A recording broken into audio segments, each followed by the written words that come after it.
Hello दोस्तों, education विद्या पर आप लोग का स्वागत है। हम लेकर आए हैं पॉलिटेक्निक आईटीआई का मोस्ट इम्पोर्टेंट क्वेश्चन। तो चलिए देख लेते हैं। पहला क्वेश्चन है, हड़प्पा सभ्यता किस काल से संबंधित है? किस काल से संबंधित है? तो हड़प्पा सभ्यता है कांस्य युग, युगनी, पाषाण युग, लौह युग, ये सभी। कौन सा होगा आंसर? तो इसका सही आंसर हो जाएगा कांस्य युगनी। क्या होगा? कांस्य युगनी, कांस्य युग। ठीक है। अगला क्वेश्चन है, आप लोग का अगला क्वेश्चन है,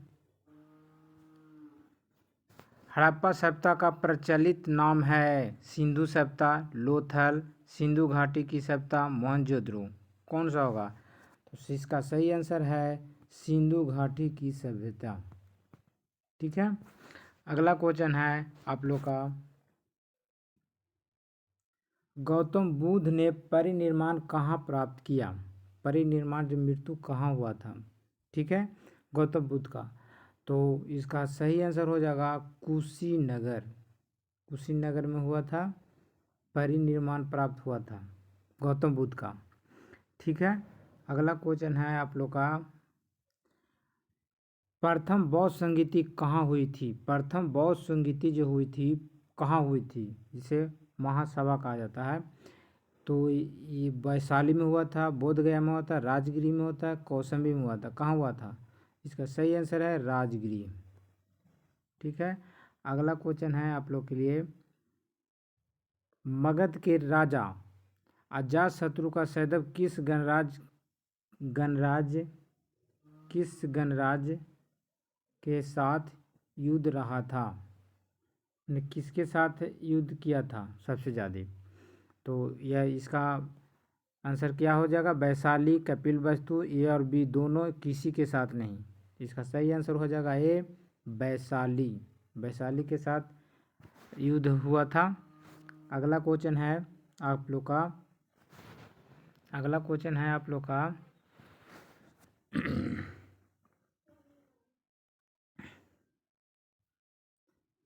सिकंदर के हमले के समय उत्तर भारत पर निम्नलिखित राजवंश में से किस एक का शासन था? किस एक का शासन था? तो ये हो जाएगा इसका आंसर, पहला है नंद वंश, मौर्य वंश, शुंग वंश और डी में है कन्नम वंश। कौन होगा? सिकंदर के हमले के समय उत्तर भारत पर निम्नलिखित राजवंशों में किस एक का शासन था? तो कौन सा था राजा? तो ये राजा हो जाएगा आप लोग का नंद वंश के शासक था। ठीक है। अगला क्वेश्चन है आप लोग के लिए, बहुत ही बढ़िया क्वेश्चन है, निम्नलिखित में से किसकी तुलना मैकियावेली के प्रिंस से की जा सकती है? किसकी तुलना मैकियावेली के प्रिंस से की जा सकती है? कालिदास का मैकियावेलिगिरम मित्रम, दूसरा हो गया कौटिल्य का अर्थशास्त्र, तीसरा हो गया वात्स्यायन का कामसूत्र, तिरुवल्लपुर का तिरुकुल्ला जानू। तो इसका सही आंसर हो जाएगा कौटिल्य अर्थशास्त्र। ठीक है, कौटिल्य शास्त्र। इसका सही आंसर हो जाएगा कौटिल्य शास्त्र। अगला क्वेश्चन है, इंडिका मूलतः लिखी गई है, तो इंडिका किस चीज़ में लिखी गया है? मेगास्थनी द्वारा। ठीक है। अगला क्वेश्चन है, कनिष्क के शासन काल की सर्वाधिक महत्वपूर्ण घटना कौन सी थी? बौद्ध धर्म का भारत से बाहर प्रसार, जैन धर्म का पुनः उदय, चतुर्थ बौद्ध संगीति, कला की गांधार शैली का विकास। कनिष्क के शासन काल की सर्वाधिक महत्वपूर्ण घटना कौन सी थी? तो सर्वाधिक महत्वपूर्ण घटना हो जाएगा इसका सही आंसर चतुर्थ बौद्ध संगीति की। ठीक है। अगला क्वेश्चन है, कला की गांधार शैली से किसका संबंध नहीं था? तो किसका संबंध नहीं था? तो एलोरा के, अजंता के, खजुराहो का, एलिफेंटा के। कौन सा होगा इनमें से आंसर? तो इसका सही आंसर हो जाएगा खजुराहो। खजुराहो से संबंध नहीं था। अगला क्वेश्चन है आप लोग का, चंद्रगुप्त द्वितीय के काल में विद्या कला व साहित्य का महान केंद्र कौन सा था? महान केंद्र कौन सा था? इसका सही आंसर हो जाएगा, कौन सा सही आंसर हो जाएगा? धारवाड़, वाराणसी, उज्जैन, विदिशा। इसका सही आंसर हो जाएगा, इसका सही आंसर हो जाएगा उज्जैन। अगला क्वेश्चन है, चंद्रगुप्त द्वितीय को विक्रमादित्य क्यों कहा जाता है? क्यों कहा जाता है? उसकी उज्जैन शासकों पर विजय के फलस्वरूप, उसकी विभिन्न विजयों के फलस्वरूप, धार्मिक गुरुओं के आदर्शों के फलस्वरूप, उपरोक्त में से कोई नहीं। का सही आंसर हो जाएगा उसकी उज्जैन शासकों पर विजय के फलस्वरूप विक्रमादित्य की उपाधि दी गई थी। ठीक है। अगला क्वेश्चन है इसका, गोवा को सबसे पहले यूरोप के किस देश के निवासियों ने उपनिवेश बनाया था? पुर्तगाल 1510 ईस्वी में बनाया था, फ्रांस 1600 ईस्वी में बनाया था, हॉलैंड 1510 ईस्वी में, ईस्ट इंडिया कंपनी 1600 ईस्वी में। कौन बनाया था सबसे पहले? तो सबसे पहले गोवा को सबसे पहले यूरोप का किस देश के निवासियों ने उपनिवेश बनाया था? तो पुर्तगाल हो जाएगा इसका सही आंसर। ठीक है। अगला क्वेश्चन है आप लोग का, कलकत्ता नगर की स्थापना किस वर्ष हुई थी? कलकत्ता नगर की स्थापना 1690 वर्ष में, वर्ष 1666 में, वर्ष 1680 में, वर्ष 1665 ईस्वी में थे। इसका सही आंसर कौन सा हो जाएगा? तो इसका सही आंसर ये हो जाएगा 1690 ईस्वी में। अगला क्वेश्चन है, निम्नलिखित में से कौन भक्ति आंदोलन के प्रवर्तक नहीं थे? भक्ति आंदोलन का प्रवर्तक नहीं थे। रामानंद, शंकराचार्य, तुलसीदास, चैतन्य। तो सही आंसर इसका हो जाएगा शंकराचार्य, बी। ठीक है। अगला क्वेश्चन है, आदि शंकर जो भारत में शंकराचार्य बने, उनका जन्म हुआ था कश्मीर में, केरल में, आंध्र प्रदेश में, पश्चिम बंगाल में। कहाँ हुआ था? तो इसका सही आंसर हो जाएगा केरल में। ठीक है, केरल में हुआ था।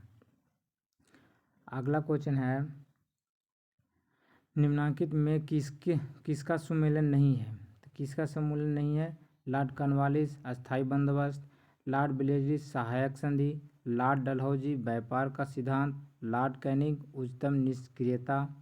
इसका सही आंसर हो जाएगा लॉर्ड कैनिंग उच्चतम निष्क्रियता का नहीं किया था। अगला क्वेश्चन है, भारत में स्थानीय स्वायत्तशासी संस्थाएं वर्ष 1882 में सशक्त की गई थी। किसके द्वारा? जॉर्ज बार्लो द्वारा, लॉर्ड रिपन द्वारा, लॉर्ड कर्जन द्वारा, लॉर्ड लिटन द्वारा। इनमें से कौन सा आंसर सही है? इसका सही आंसर बी हो जाएगा लॉर्ड रिपन द्वारा। अगला क्वेश्चन है आप लोग का, सूर्य के गिर्द एक परिक्रमा के लिए निम्न में से कौन सा एक ग्रह अधिकतम समय लेता है? सूर्य के परिक्रमा करने में सबसे ज़्यादा समय कौन लेता है? कौन सा ग्रह? पृथ्वी, बृहस्पति, मंगल, शुक्र। तो सबसे ज़्यादा समय लेता है बृहस्पति। ठीक है।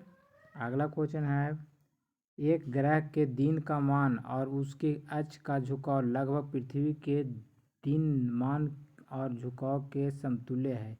यह कथन किसका है? यह कथन यूरेनियस के विषय में है, नेपच्यून के विषय में है, सी में है शनि के विषय में है, डी में मंगल के विषय में है। किसके विषय में है? इसका ये जो है मंगल ग्रह के विषय में कहा जा रहा है। ठीक है। मंगल ग्रह जो है जो पृथ्वी के समान झुकाव और लगभग उसी के समान होता है। अगला क्वेश्चन है, चावल की खेती के लिए आदर्श जलवायु परिस्थितियां है, माने चावल की खेती के लिए जल की कितना आवश्यकता पड़ता है, तापमान की आवश्यकता कितना पड़ता है?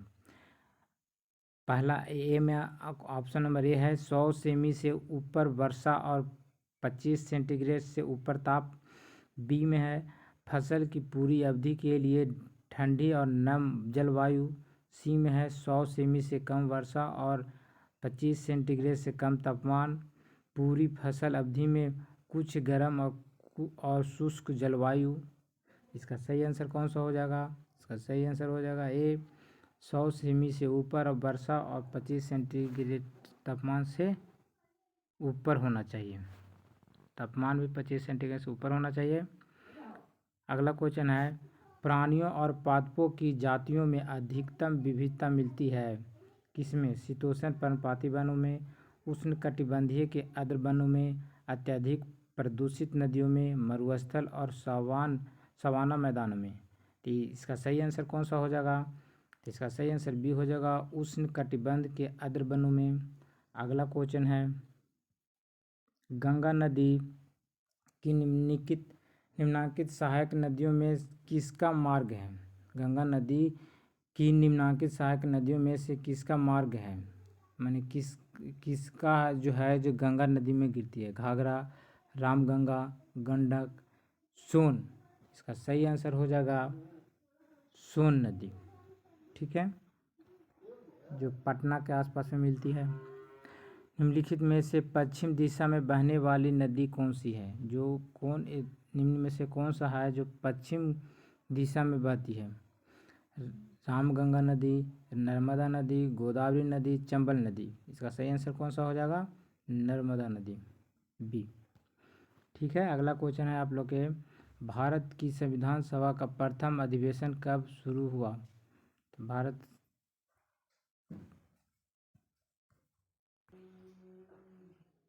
भारत की संविधान सभा का प्रथम अधिवेशन कब हुआ? तो प्रथम अधिवेशन कब होता है? ए में है 10 जून 1946, बी में 9 दिसंबर 1946, सी में है 19 नवंबर 1947, डी में है 30 जून 1949। इनमें से कौन सा आंसर हो जाएगा? तो इसका सही आंसर हो जाएगा आप लोग के 9 दिसंबर 1946। 9 दिसंबर 1946 को संविधान सभा का प्रथम अधिवेशन शुरू हुआ था। ठीक है, अगला क्वेश्चन है आप लोग के लिए, बहुत बढ़िया क्वेश्चन है। ठीक है, अगला क्वेश्चन है, जम्मू कश्मीर राज्य के संविधान को कब लागू किया गया था? जम्मू कश्मीर जो है उसका संविधान कब लागू किया गया था? 1950 में, बी में है 1956 में, सी में 1957 में और डी में 1960 में। इनमें से कौन सा आंसर हो जाएगा सही? तो सही इसका आंसर है, तो इसका सही आंसर है 1957। 1957 ईस्वी में जम्मू कश्मीर के संविधान को लागू किया गया था। ठीक है, अगला क्वेश्चन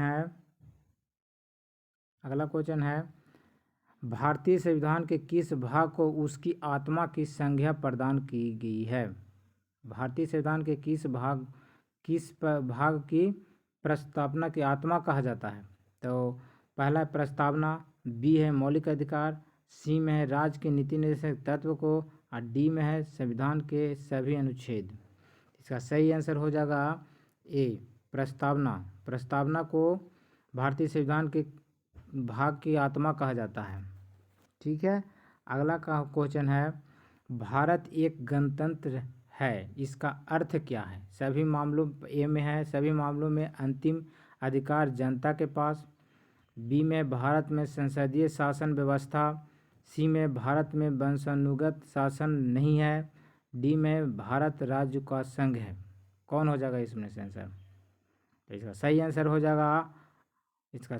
हो जाएगा ऑप्शन नंबर सी, भारत में वंशानुगत शासन नहीं है। वंश के आधार पर शासन खत्म कर दिया गया, इसी को गणतंत्र कहा जाता है।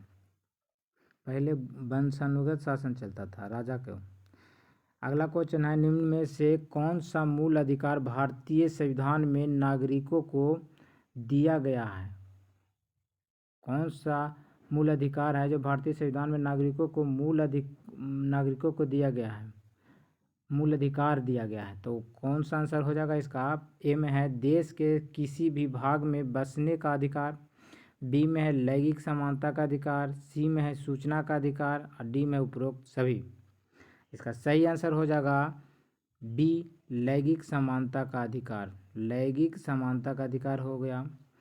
अगला क्वेश्चन है आप लोग के लिए, बहुत ही बढ़िया क्वेश्चन है, भारतीय संविधान की 8वीं अनुसूची में कितनी भाषाओं को मान्यता दी गई है? तो कितनी भाषाओं का मान्यता दे दी गई है?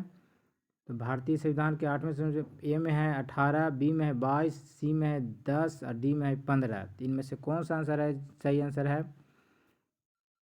तो इसका सही आंसर हो जाएगा आप लोग का ऑप्शन नंबर बी, 22 भाषाओं का मान्यता प्राप्त है। अगला क्वेश्चन है आप लोग के लिए, बहुत ही बढ़िया क्वेश्चन है। भारत का राष्ट्र प्रमुख कौन है? करंट में भारत का राष्ट्र प्रमुख कौन है? रियल एग्जीक्यूटिव, बी में फ्लूरल एग्जीक्यूटिव, सी में है नॉर्मल एग्जीक्यूटिव और डी में इनमें से कोई नहीं। इसका सही आंसर कौन सा हो जाएगा? इसका सही आंसर सी हो जाएगा, नॉर्मल एग्जीक्यूटिव। अगला क्वेश्चन है, निम्न में किसकी नियुक्ति भारत के राष्ट्रपति द्वारा की जाती है? वित्त आयोग का अध्यक्ष, दो में है योजना आयोग का उपाध्यक्ष, संघ, तीसरा है संघ राज्य क्षेत्र का मुख्यमंत्री। तो इसका सही करना है, नीचे दिए हुए कोड का सही करना है। यानी कि ए में है केवल एक, यानी वित्त आयोग का अध्यक्ष होगा। बी में है 1 और 2 दोनों, यानी वित्त आयोग का अध्यक्ष और योजना आयोग का उपाध्यक्ष दोनों का राष्ट्रपति नियुक्त करता है।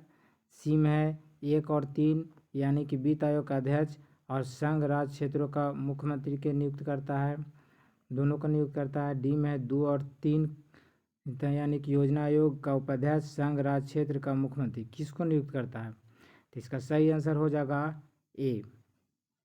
ठीक है, इसका सही आंसर हो जाएगा ए, केवल एक, यानी वित्त आयोग के का अध्यक्ष को नियुक्त करता है राष्ट्रपति, बाकी किसी को राष्ट्रपति नियुक्त नहीं करता है।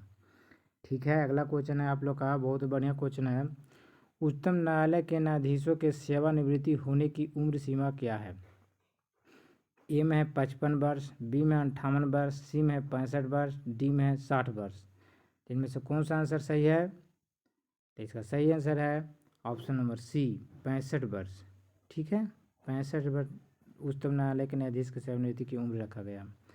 अगला क्वेश्चन है आप लोग का, बहुत ही बढ़िया क्वेश्चन है। सेवानिवृत्ति होने के पश्चात सर्वोच्च न्यायालय के न्यायाधीश वकालत कर सकते हैं। सेवानिवृत्त हो गए थे, मान लो कि सेवानिवृत्त हो गए हैं, तो कहाँ वकालत कर सकते हैं, किस न्यायालय में? केवल सर्वोच्च न्यायालय में, बी में है केवल उच्च न्यायालय में, सी है सर्वोच्च न्यायालय तथा उच्च न्यायालय में, डी में किसी भी न्यायालय में नहीं। इसका सही आंसर कौन सा हो जाएगा? इसका सही आंसर हो जाएगा आप लोग का, सही आंसर हो जाएगा इसका किसी भी न्यायालय में नहीं। जब रिटायर हो जाता है, सेवानिवृत्ति ले लेती है, तो उसको उस सेवानिवृत्ति होने के पश्चात किसी भी न्यायालय में न्यायाधीश वकालत नहीं कर सकता है। अगला क्वेश्चन है, राज्य में मनी बिल प्रस्तुत किया जा सकता है। ए में है दोनों में से किसी भी सदन में, बी में है दोनों सदनों में परस्पर एक साथ, और सी में है केवल विधानसभा में, और डी में है केवल उच्च सदन में। तो इनमें से कौन सा आंसर सही है? पहला इसका आंसर सही आंसर हो जाएगा केवल विधानसभा में। राज्य में मनी बिल पूछेगा तो केवल विधानसभा में होगा। ठीक है, और केंद्र में मनी बिल पूछेगा तो लोकसभा में होगा। ठीक है, अगला क्वेश्चन है, राज्य सरकार को कानूनी मामले में सलाह देने के लिए अधिकृत है। ए में है मुख्य न्यायाधीश, बी में है महान्यायवादी, सी में है महाधिवक्ता, डी में है उच्च न्यायालय के न्यायाधीशों की खंडपीठ। कौन होगा इनमें से आंसर? तो राज्य में पूछ रहा है तो महाधिवक्ता हो जाएगा। ठीक है, राज्य में महाधिवक्ता होती है और केंद्र में महान्यायवादी होती है। ठीक है, इसका सही आंसर है महाधिवक्ता। कौन होगा सही आंसर? महाधिवक्ता। ठीक है, अगला क्वेश्चन है, गांधीवादी अर्थव्यवस्था किस सिद्धांत पर आधारित है? ए में है राज्य का नियंत्रण, बी में प्रतिस्पर्धा, सी में न्यायाधीशाधारित और डी में ग्रामीण सहकारिता। तो गांधीवादी अर्थव्यवस्था के सिद्धांत पर आधारित है तो ग्रामीण सहकारिता पर। ठीक है, अगला क्वेश्चन है, निम्नलिखित में से वह कौन सी शर्त है जो भारत के विकास के लिए आवश्यक नहीं है? ए में है पूंजी संचयन, बी में संसाधन खोज, सी में जनसंख्या वृद्धि, डी में प्रौद्योगिकी विकास। तब कौन सा शर्त है जो भारत के विकास के लिए आवश्यक नहीं है? तो इसका सही आंसर हो जाएगा आप लोग का, इसका सही आंसर सी हो जाएगा, जनसंख्या वृद्धि। जनसंख्या वृद्धि विकास के लिए सहायक नहीं है। अगला क्वेश्चन है टाइसियम। टाइसियम योजना किससे संबंधित है? टाइसियम योजना किससे संबंधित है? एक ए में है युवा स्नातकों के रोजगार से, बी में ग्रामीण महिलाओं के स्वरोजगार से, सी में शहरी युवकों के स्वरोजगार से, डी में ग्रामीण युवकों के स्वरोजगार से। तीन में से कौन सा आंसर हो जाएगा सही? तो इसका सही आंसर हो जाएगा ग्रामीण युवकों के स्वरोजगार से। ठीक है। अगला क्वेश्चन है निम्नलिखित कार्यक्रमों में से किसे स्वर्ण जयंती ग्राम स्वरोजगार योजना में सम्मिलित नहीं किया गया है? तो इसका आंसर कौन दिया गया है? ए में IRDP, बी है टाइसेम, डी में है डावाकर, डी में है JRY। इसका सही आंसर कौन सा हो जाएगा? इसका सही आंसर हो जाएगा इसका सही आंसर हो जाएगा JRY। क्या होगा इसका सही आंसर? JRY।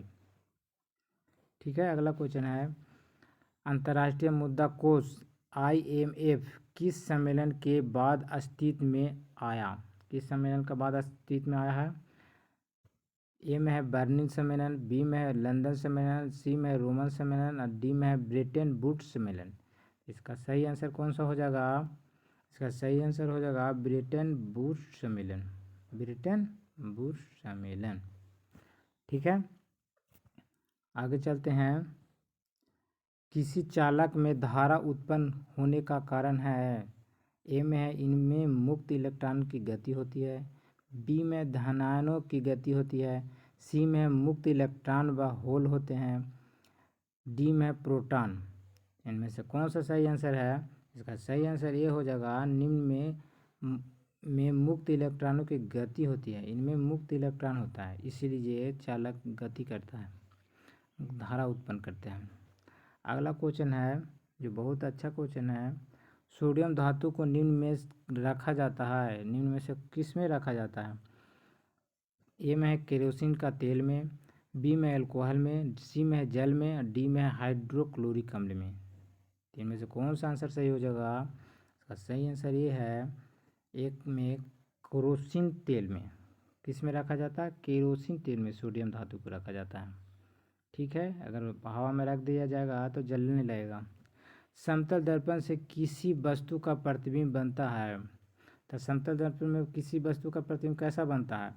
ए में है वास्तविक बनता है, बी में है आभासी बनता है, सी में बड़ा बनता है और डी में छोटा बनता है। इनमें से कौन सा सही आंसर है? तो इसका सही आंसर हो जाएगा बी, आभासी बनता है। ठीक है, आभासी बनता है। आगे क्वेश्चन है आकाश में तारे टिमटिमाते हैं।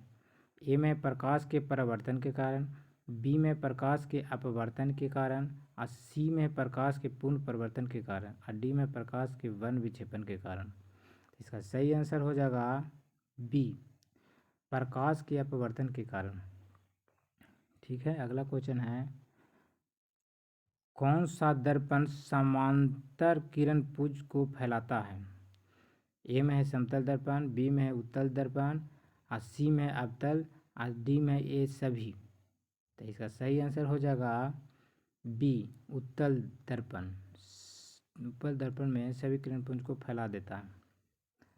अगला क्वेश्चन है एक अच्छे वोल्ट मीटर का प्रतिरोध होना चाहिए। एक अच्छे वोल्ट मीटर का प्रतिरोध होना चाहिए। ए में है बहुत कम, बी में है बहुत अधिक, सी में है कम और डी में है शून्य। कैसा होना चाहिए? एक अच्छे वोल्ट मीटर का प्रतिरोध अब बहुत अधिक होना चाहिए, बहुत अधिक होना चाहिए। वाट मात्रक है। ए में ऊर्जा का, बी में विभवांतर का, सी में धारा का, डी में विद्युत सामर्थ्य का। इनमें से सही आंसर कौन सा होगा? विद्युत सामर्थ्य का। ठीक है, विद्युत सामर्थ्य का। अगला क्वेश्चन है आप लोग के निम्न में से कौन सा कार्बन का अपरूप नहीं है? ए में ग्रेफाइट, बी में डायमंड, सी में कोयला और डी में है कार्बोडम। इसका सही आंसर कौन सा हो जाएगा?